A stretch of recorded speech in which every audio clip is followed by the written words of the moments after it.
If you want to learn how to be a great play caller, you're in the right place. What up, OCs? My name is Justin, and today we're going to take an insanely deep dive into the play calling behind one of the greatest offensive performances in NFL history. In this video, we're going to talk about the way the Dolphins rotated their concepts, how they used motions and tempos to gain an advantage, how they layered their offense and maximized their personnel. We'll also talk about what parts of the field they attacked and how they handled all these different situations. Now, I know that's a lot of topics, but if you want to learn to call plays at a very high level, it's not just about one or two things. You need to look at the system as a whole and understand how everything fits together and find which variables you need to tweak to get the result you want. Now, this video took me a little bit of time to create because I actually went through and tagged the entire game, which any coach knows is a bit of a process, but it is the best way to get a full understanding of their offense. So the information I'm giving you today is not based solely on my opinion. It's actually based on all the data that I collected from tagging the film. And if you don't know what tagging a game is, essentially you watch the entire game, all 22 film, of course, and then you're gonna basically go through and actually write down everything that you see.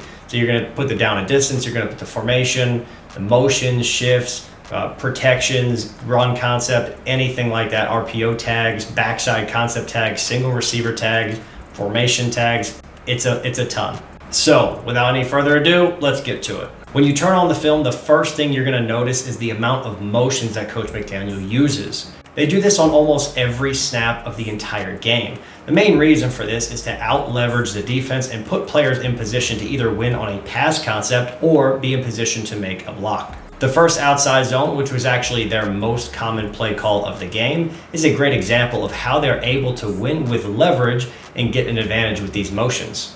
The second play of the game, we get a rare moment of no shifts or motions, but we do get some misdirection. They just had success with an outside zone concept, so they're going to come back and show outside run from the backfield and then play action it, running a Y cross, sneaking right behind those linebackers. And while I'm a big fan of the Y cross concept, I want to focus on the backfield and the offensive line here.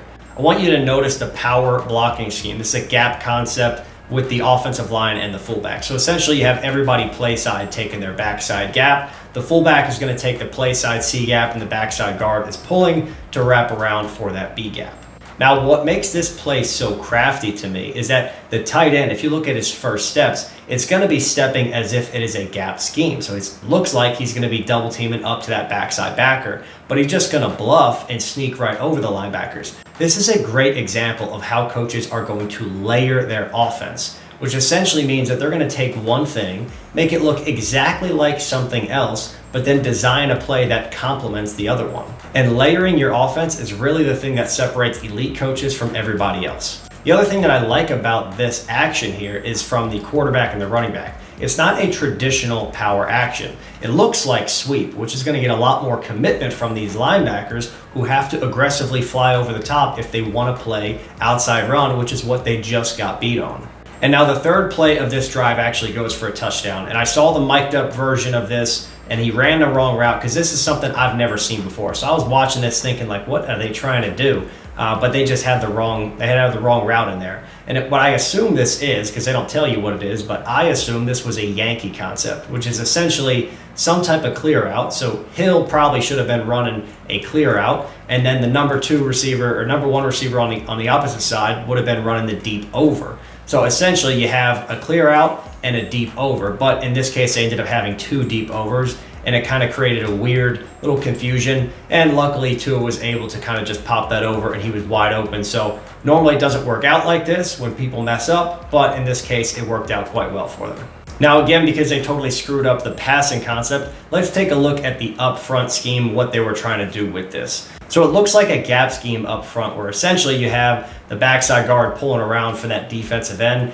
and that tight end there is going to chip and then release into the flats. And what that's going to do is allow the quarterback a little bit of extra time so they can prioritize those deep shots before they actually get to the check down late. Now I want to quickly add something here. Now this is only the third play of the game, and they took a shot play.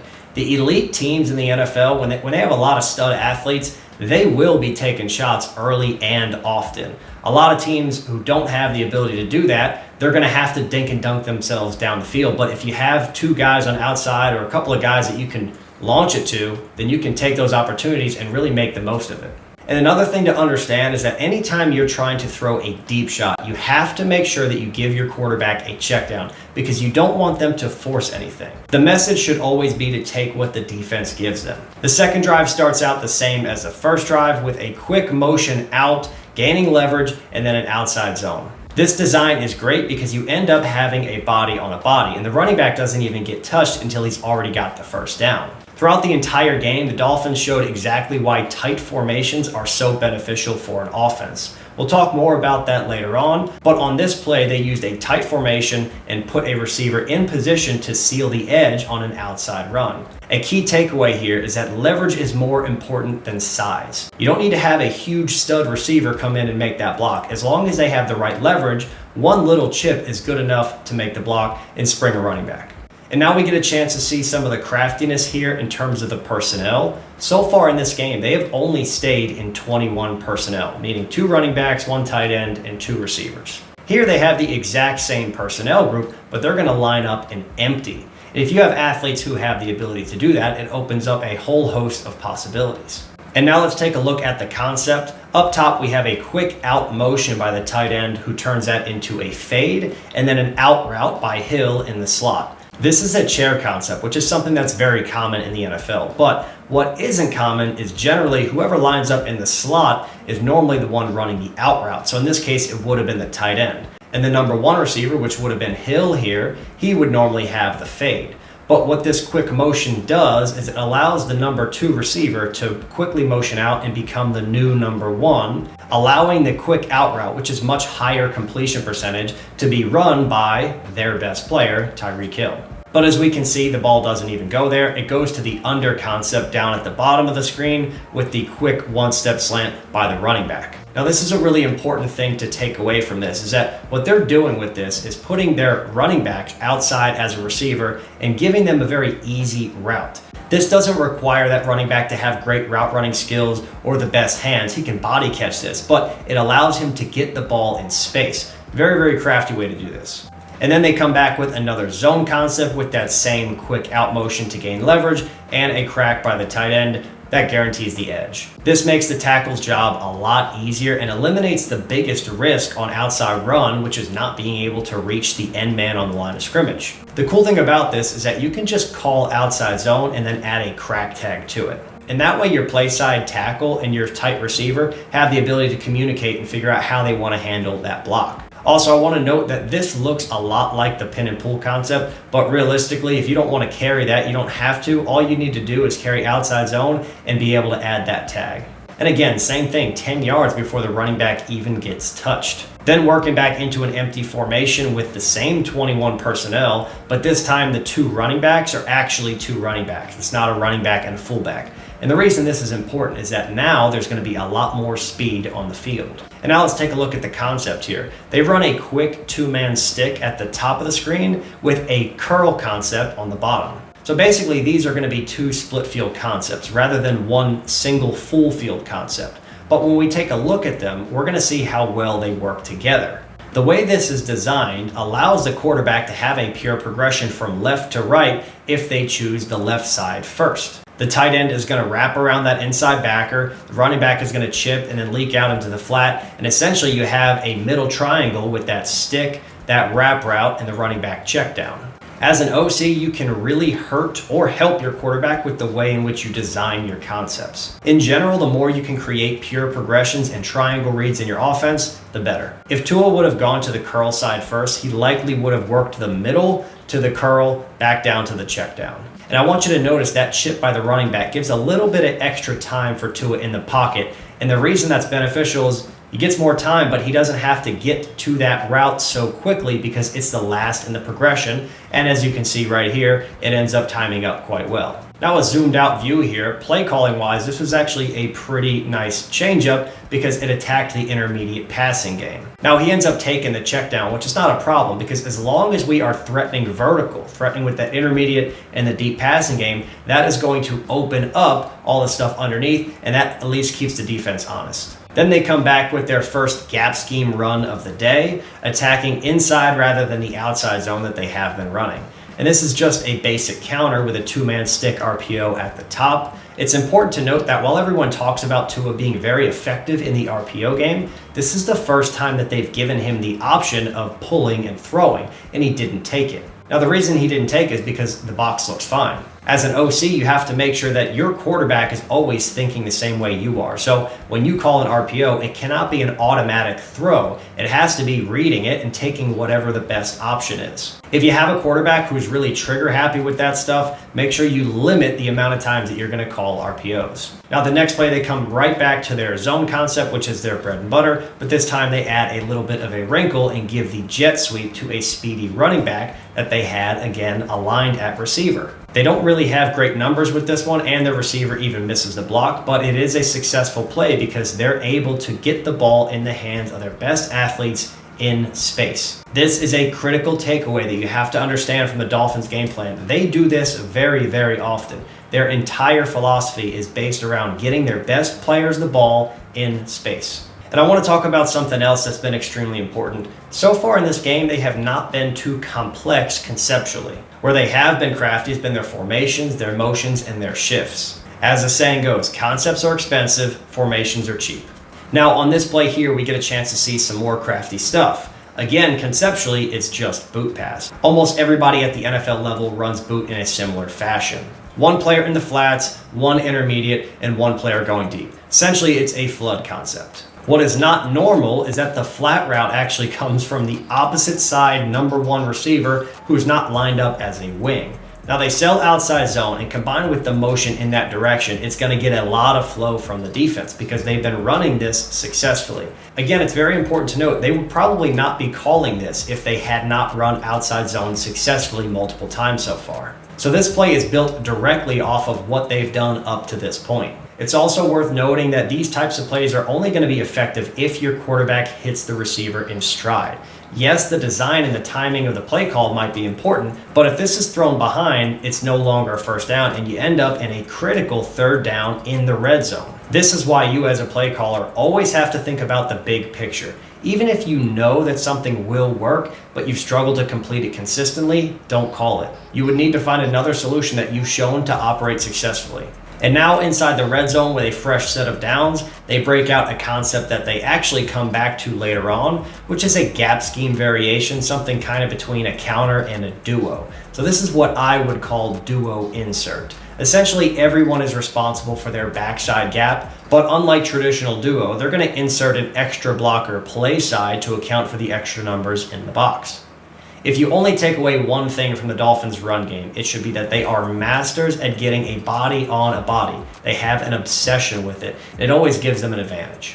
And just like we see in this example, they often do this with their tight formations. They can still run a lot of pass concepts from this personnel package and this formation, especially with all the motions that they have. But here they keep everyone in and add numbers. It's only a few yards, but it is still an effective play call.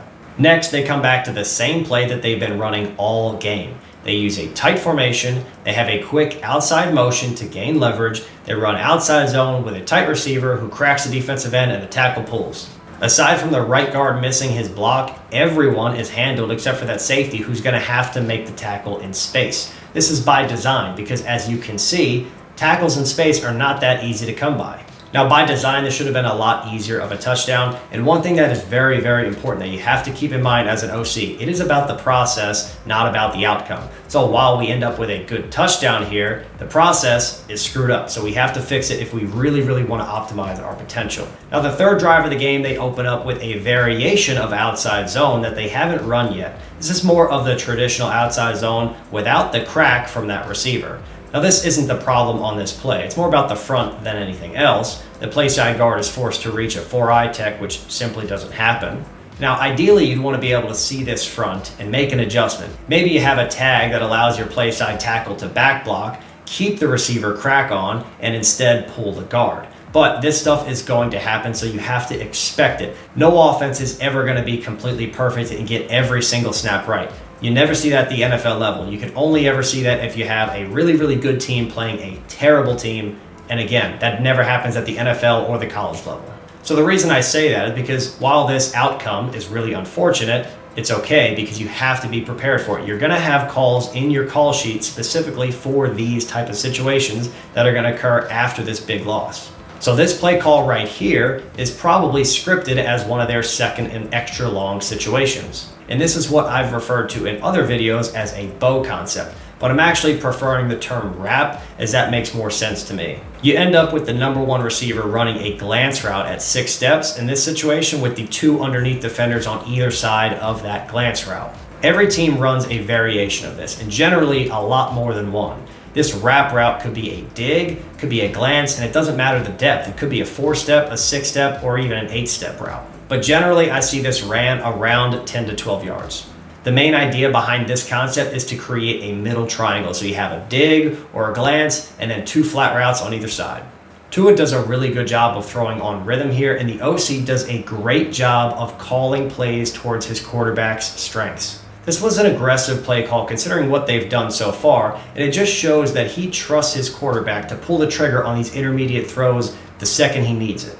Now we jump into the second quarter and immediately get right back into that run game with the same out motion. But this is a little bit different because this is a planned cutback for the running back, something that I've referred to in the past as slice.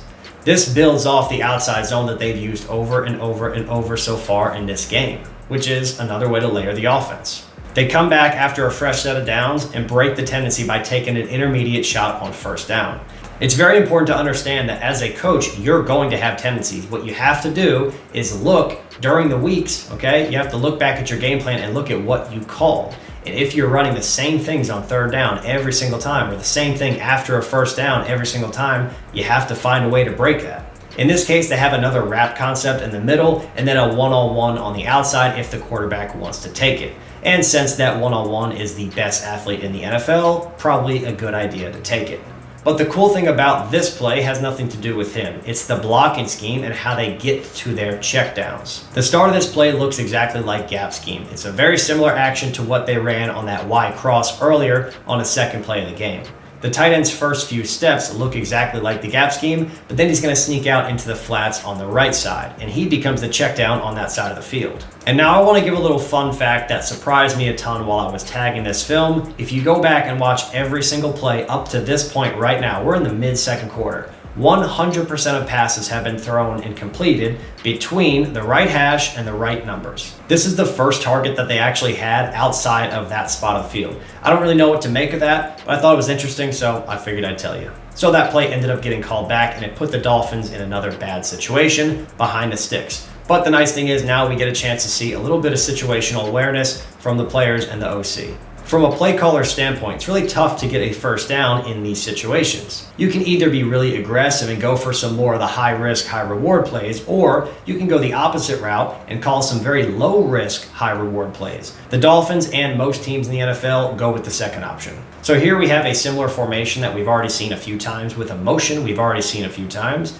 but we get our first screen of the game. And the goal is to really get a couple of yards to put yourself in a really good third and fourth down situation. Now on second down, they throw another screen to the same guy. This time they have him lined up in the slot, and it's a quick tunnel screen. And I want to point this out one more time because it really is a critical part of this, right? What they're doing is saying, okay, you're my best player, you're my best player, you're my best player. Let's find a way to move you around. We'll use the same concepts. They've probably run tunnel screen a ton of different times in their offense this season, not with that exact player, but it's the same concept. All they have to do is just plug him in there. Okay, so that makes things really easy. You can get fancy with your motions, your formations, but you don't have to get too fancy with the concepts, and you can still find a way to get your best players the ball and let them win. And that brings up a critical third down where Coach McDaniel uses another strategy that we have not talked about yet, which is tempo. Now, this specific tempo is used with a tight formation that allows the players to quickly get out and get set after breaking the huddle. Now, I want to point out that this is not a 2-minute drill type of tempo where everybody's kind of panicked and running around. This is a very relaxed tempo. They're in the huddle. Everything seems fine. They break, quickly get there, get set, snap the ball in first sound. Now, what this does is it allows the offense to catch the defense off guard. So if they had any type of pattern matching going on in this tight, condensed formation that they have, this is a very easy read for quarterback. So great job by Coach McDaniel here using tempos and all the different tools at his disposal to make this first down. Now, you can only use this tempo in certain situations and with certain concepts because you can't have your offensive players thinking too much. This would not work with a run and shoot type of thing where they have to make a lot of decisions pre-snap and post-snap. This really is just a catch it and go. So what you end up having is a simple wrap concept into the boundary and a chair concept to the field. And then you have your best player on a man beater going across the field on that cross. And now because the out route from the chair concept comes from the number 3 receiver who's in a bunch, that acts as a little bit of a rub. So the player who's defending him is likely going to have to work through a crowd to defend it. So this is a great job of combining the tempo in a critical situation. They haven't pulled it out all game. Okay, they've been saving it for this moment. They find a third down that they need to get a first down in. They use it. They have a simple concept built in, very easy reads for the quarterback. It's pick a side, 1 or 2. If you get man coverage, you have your man beater across the field to your best player. Great, great, great design by Coach McDaniel. And now after the big first down, it's time to slow some things down again and get back to the basics, right? This is a good strategy. So they're going to call what? Their outside zone again, okay? Of course. But this time from a different formation and a little bit of a different motion. But they still accomplish the exact same thing. And I'll say it one more time because I want this really ingrained in your head. Concepts are expensive, formations are cheap. This time it's blocked perfectly. Running back makes a great cut, walks in for a TD. Unfortunately, this was called back most likely because of the center holding, but I don't really understand because to me that's not a hold. Sorry, defensive players, you're really watching the wrong channel. But now we end up with some more situational football, 1st and 20, and you need to make up those yards. Again, they're going to choose the conservative approach, throwing a boot pass and just trying to get the ball into the hands of their best player in space. It's a great design because this is essentially just a foot race, and you assume your quarterback's going to make this throw because that plays to his strengths. And then the only question you have to ask is, who's faster, Tyreek Hill or the other guy? Now, there's a lot of things that I don't know, but that one is a very easy answer. And now on a 2nd down and very manageable, they come back with another zone concept, but this time it is an inside zone, which is a nice change up to their outside zone. Again, I want to note the lack of RPO plays called in this game. If something is working, there's no need to change it. Then they bring back that gap scheme variation we talked about earlier, the duo insert. Also, I'd like to note that right now, twice, they've run this against a bear front. So maybe this is one of their go-to checks anytime they know that they're going to get this front. As an OC, what you need to have is a list of your favorite answers versus a specific, unique type of front or a specific situation. What's your go-to third down? What's your go-to bear front play? You have to have these answers top of mind. And then they finish off their drive by doing their best Chiefs impression and getting super fancy. Now, schematically, this wasn't too complex, but from an outsider's perspective, it looks super exciting. So let's take a closer look and see what's going on. Most red zone concepts are going to have the same thing. Someone in the flats, someone going to the back pylon, and someone working across the field. It's the red zone version of flood. Now, they have that here, but it's just a distraction. Same thing with that fake end around. It's all just a distraction. Up front, they're running a half slide protection, but they're just leaving that backside defensive end unblocked because they want the running back to chip him and then release inside. And an important thing here is that they're not releasing any offensive linemen downfield. Their whole philosophy with this play call is saying, we're going to just give you the ball in space and we're going to let you make people miss. That's it. And it ends up working. Now, this was only the first 3 drives of this game, but we were able to see a handful of situations and see how Coach McDaniel attacks each of them. Studying the sport of football and specifically play callers like we did today is one of the best ways for you to learn and improve your skills as an OC. But in the same way that play calling has a ton of different variables that need to be considered, being an offensive coordinator is no different. It's not just about being a good play caller. It's also about how well you develop your players, how well you communicate and organize your practices, how you approach the game planning process, and how well you can develop your team culture. Winning teams and coaches have all that stuff figured out, but it doesn't just happen on its own. It actually needs to be learned. This is why my 21-day OC course can make a huge difference. The amount of resources and knowledge provided in this holistic program is really a career changer. If you felt like you learned a lot from this video, especially when it comes to the thought processes, then check out the course and watch the video on my website, and you can decide for yourself whether or not you think this would be hugely beneficial. Thanks for watching. I'll see you guys in the next one.